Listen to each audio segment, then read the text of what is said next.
এই ঈদের ছুটির মতো মোটামুটি 6 দিন বন্ধ পাইলে কোন বইটা টানা পড়া ওয়ার্থ ইট সেটা নিয়ে আজকের আলাপ। Hello everyone, this is Musa, welcome to মুসার বইযাত্রা। আজকে আমরা কথা বলবো প্রজেক্ট হেইল মেরি বইটা নিয়ে, যেটা নিয়ে একটা সিনেমা হওয়াতে বইটা খুবই আলোচনায় আছে। বইটা পড়ে কেমন লাগছে, কোন দিক থেকে কোন বিষয়গুলোর জন্য আমি ছুটিতে বেস্ট বই হিসেবে এটাকে পিক করলাম, সেগুলো নিয়ে আজকের আলাপ। চলেন শুরু করি।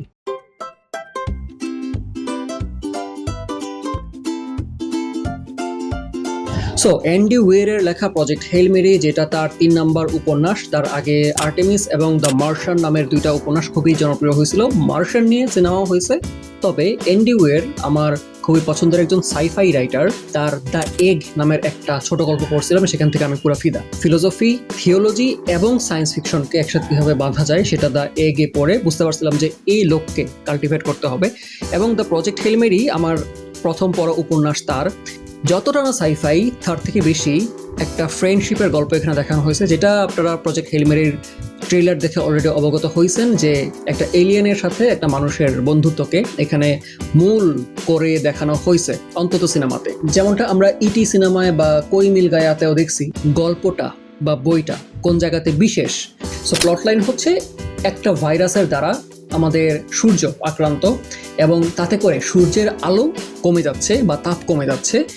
তাতে পৃথিবীর কী হবে, টেম্পারেচার কমে যাবে এবং অনেক স্পিসিস সেখানে এক্সটিংক্ট হয়ে যাওয়ার ঝুঁকি আছে, ইনক্লুডিং হিউম্যান রেস। সো এটাকে প্রিভেন্ট করার জন্য দেখা যাচ্ছে হচ্ছে যে এই ইউনিভার্সে কোথায় কোথায় এই ঘটনা ঘটতেছে। অনেকগুলো স্টারেই এটা সংক্রমণ ঘটছে এবং অনেকগুলো স্টার এভাবে ডিম হয়ে যাচ্ছে, এক্সেপ্ট ওয়ান, যেটা হচ্ছে টাউ সেটি নামের একটা স্টার। এবং সেইখানে বা ওইটা কেন ডিম হচ্ছে না, এটাই তদন্ত করার জন্য পুরো পৃথিবীর সব মানুষ একসাথে হয়, সব মানুষ তো না, মানে যত সুপার পাওয়াররা আছে তারা পাওয়ার একসাথে করে একটা টাস্ক ফোর্স গঠন করছে। যে টাস্ক ফোর্স একটা মিশন পাঠাবে টাউ সিটিতে। মিশনটার নাম প্রজেক্ট হেইল মেরি। এই টাস্ক ফোর্সের মধ্যে সকল পরাশক্তির মিলিটারি যেমন যুক্ত আছে, তেমনিভাবে এটার যত সায়েন্টিস্ট অ্যাভেলেবল আছে সবাই একসাথে হয়েছে। এবং এখানে আমাদের প্রোটাগনিস্ট রয়েলেন গ্রেস জড়ায় যায়, যে নিজে একজন স্কুল টিচার এবং সায়েন্টিস্ট। ঘটনা তারপরে কোথায় আগায়। হার্ড সাইফাই, মানে এখানে সায়েন্সের অনেক কপকপানি আছে, বাট খুব কঠিন কিছু না। বা ভালো হয় আপনারা যদি এইচএসসি পর্যন্ত সায়েন্সে পড়ে থাকেন, ওটা না হলেও কোনো সমস্যা নাই। সায়েন্সটুকু না বুঝলেও গল্পটা পড়তে বা গল্পটা এনজয় করতে কোথাও কম হবে না। কিন্তু আমি এনজয় করছি খুবই ওই চিন্তার জায়গাগুলোতে, যেখানে যত কোশ্চেন অ্যারাইজ হয়েছে সেগুলোর উত্তর খোঁজায় কোনো জায়গাতেই পাঠককে বিরক্ত রাখেন নাই, বা প্রত্যেকটা ছোটোখাটো ঝামেলা সায়েন্টিফিক্যালি অ্যান্সার খুঁজে এগোনো হয়েছে। এই ফিগার আউট করার যে প্রসেসটা, এইটাই বেশ মজার। আমি 2টা অন্য গল্পের এখানে তুলনা দিই। সেটা হচ্ছে প্রথমত ডিটেকটিভ স্টোরিতে 3 গোয়েন্দা, এবং মিস্ট্রি বা থ্রিলার স্টোরিতে হচ্ছে রবার্ট ল্যাংডন সিরিজ। এইগুলোর সাথে প্রজেক্ট হেইল মেরির একটা মিল হচ্ছে যে 3 গোয়েন্দাতে যেমন যখন যত রকম তদন্তের বিষয় আসে, কোনোটাই খালি গোয়েন্দাকে দিয়ে তদন্ত করায় পাঠককে অ্যান্সার দিয়ে দেওয়া, এটা কিন্তু লেখক করে নাই। বরং লেখক পাঠকের সাথে নিয়ে পুরো ব্যাপারটাকে চিন্তা করে করে ফিগার আউট করা, এই জার্নির সাথে পাঠক সাথে ছিল। রবার্ট ল্যাংডনের সেম যত রকম ভাবনার জায়গা আছে সবটাকে একদম এক্সপ্লোর করা হয়েছে, এবং তাতে করে বইটা হয়েছে অনেক বড়। সেম ঘটনা কিন্তু প্রজেক্ট হেইল মেরিতেও ঘটছে, যে বইটা যতটা ব্যক্তি নিয়ে গল্পটা বলতে পারছে, প্রত্যেকটা খুঁটিনাটির ভেতর দিয়ে যেতে পারছে, সেটা সিনেমাতে করা সম্ভব হয় নাই, অনেক রাস্ট হয়ে গেছে। যার কারণে আমি সাজেস্ট করবো যে বইটা আগে পড়েন, দেন সিনেমাটা দেখেন, তাইলে হচ্ছে ব্যাপারগুলো বুঝবেন। নাও অ্যাবাউট ফিগারিং আউট, এই জিনিসটা আমার পুরো গল্পটাতেই খুবই মজার একটা জায়গা মনে হয়েছে। তার কারণ আমরা প্রথমে প্রোটাগনিস্টকে খুঁজে পাই একটা স্পেসশিপে, মানে সে জানে না এটা স্পেসশিপ, বাট একটা কি বলবো ল্যাবের মতো জায়গাতে। সে তখন প্রশ্ন মাথায় আসে যে আমি কে, আমি কোথায়, যেখানে আসি, কেন আসি, কি করতেছি, এইসব। এবং সেখানে সে প্রথমে একটা সায়েন্স এক্সপেরিমেন্ট করে, পেন্ডুলাম টেস্ট, যেটা দিয়ে আপনারা জানেন যে গ্র্যাভিটি মাপা যায়। তো ওখানে সে বুঝতে পারে যে আরে আমি তো পৃথিবীর সারফেসে নাই, এখানে গ্র্যাভিটি তো বেশি। দেন পরের অ্যান্সার সে পায় যে ফাক, আমি তো পৃথিবীর সারফেস দূরে থাকা, আমি তো সূর্যের সোলার সিস্টেমেই নাই, যেই সূর্য দেখতে পাচ্ছি এটা তো সান না। তো এরকম ছোটোখাটো ফিগারিং আউট করে করে হচ্ছে একটু একটু করে সে বুঝতে পারে যে আমি এখন কোথায় আছে কি করতেছি, এবং তার যে মেমোরি ফগি হয়েছিল সেই মেমোরি একটু একটু করে ফিরতে থাকে, যে মেমোরিতে আমরা দেখতে পাই যে এই প্রজেক্ট হেল মেরি গড়ে ওঠার পেছনে পৃথিবীর কাহিনী কী ছিল। এবং এইখানে খুবই মজা লাগছে যে এরকম বিশাল স্কেলে একটা ক্রাইসিস চিন্তা করতে পারা। দেখেন, আমাদের 2020-এ যখন প্যান্ডেমিক হইল তখন তো আমরা প্রথমবার দেখলাম যে একটা মানে পুরো পৃথিবীর সব মানুষ যখন একটা হেলথ ক্রাইসিসে পড়ে ব্যাপারটা কেমন দেখায়। এবং এখানে কিন্তু অনেক বড় বড় নেশনারি জয়েন্ট এফোর্ট একটু দেখতে পাইছি, আবার নিজেদের মধ্যে কম্পিটিশনে দেখছি কে আগে ভ্যাকসিন বানাইতে পারে বা ভ্যাকসিনের নিয়ন্ত্রণ নিয়ে হোয়াট এভার। প্রজেক্ট হেল মেরিতে যেহেতু পুরা মানুষ জাতি এক্সটিংক্ট হয়ে যাওয়ার বিষয়, দেখা গেছে যে এখানে চায়না, আমেরিকা, রাশিয়া আরও অন্যান্য যত নেশনস আছে তারা একসাথে হয়েছে, তাদের টেকনোলজি, তাদের মিলিটারি পাওয়ার, তাদের সায়েন্টিস্ট দল সবাইকে একসাথে করে এবং ফান্ডিং একসাথে করে এটার অ্যান্সার খোঁজার জন্য।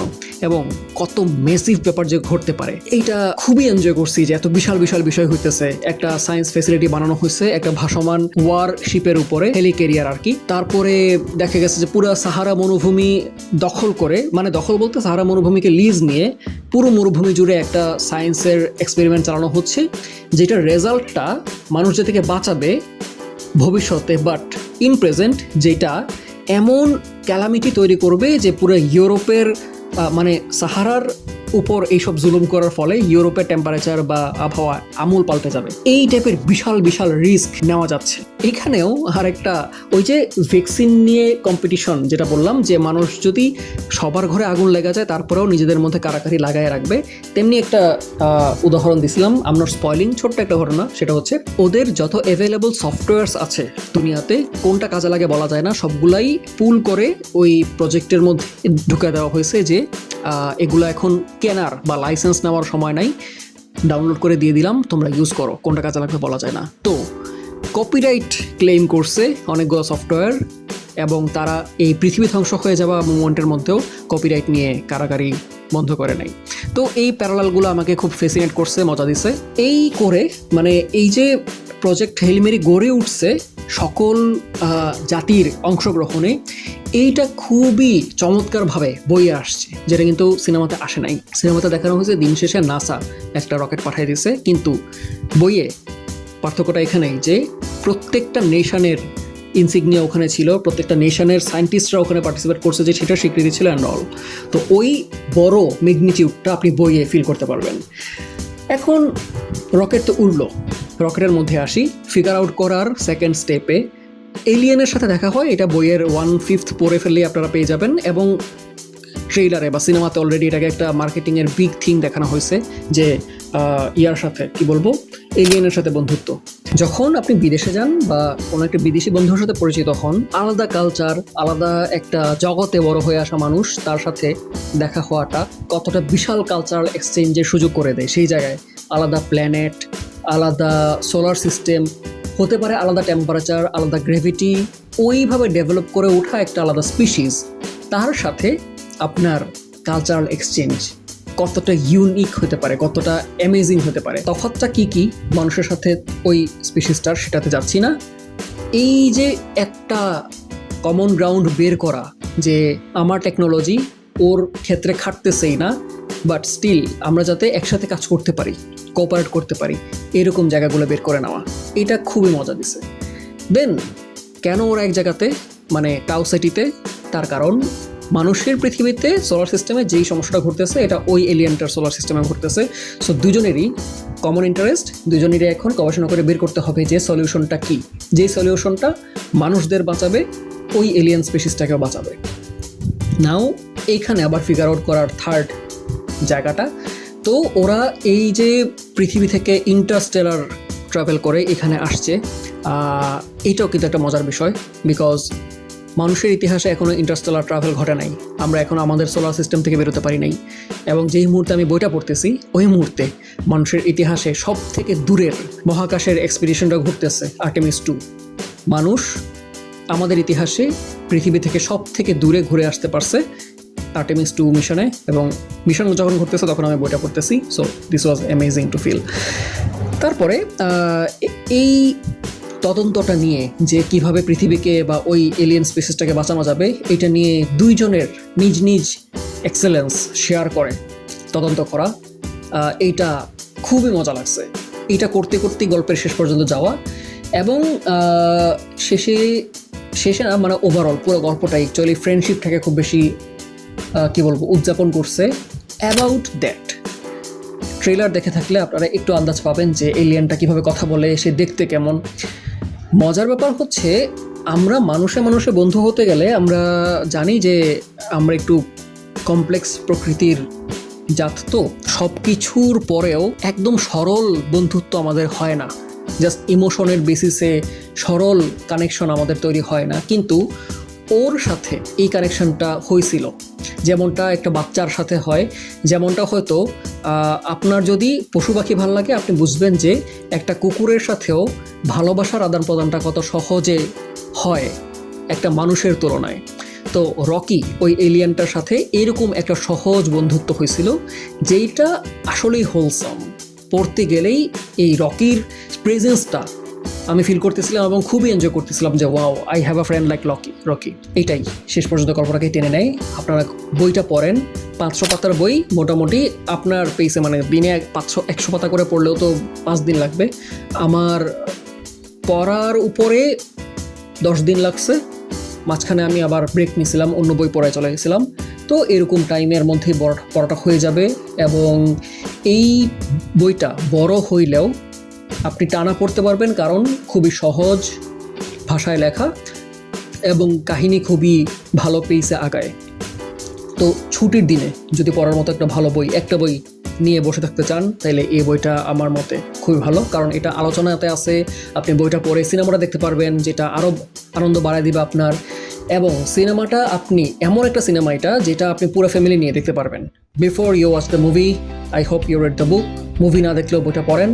প্রজেক্ট হেল মেরি এই বছরে পড়ার জন্য খুবই ভালো একটা বই, এবং বই পড়ে কেমন লাগলো আমাকে জানাবেন পরে। But until my next upload, আবারও যদি আপনাদের সাথে বই নিয়ে আড্ডা দিতে আমার সাথে সাক্ষাৎ হওয়ার সুযোগ তৈরি করতে হয়, চ্যানেলটাকে সাবস্ক্রাইব, পেজটাকে ফলো করে সাথে থাকবেন। আনটিল মাই নেক্সট আপলোড, ভালো থাকবেন বইয়ের সাথে। Take care.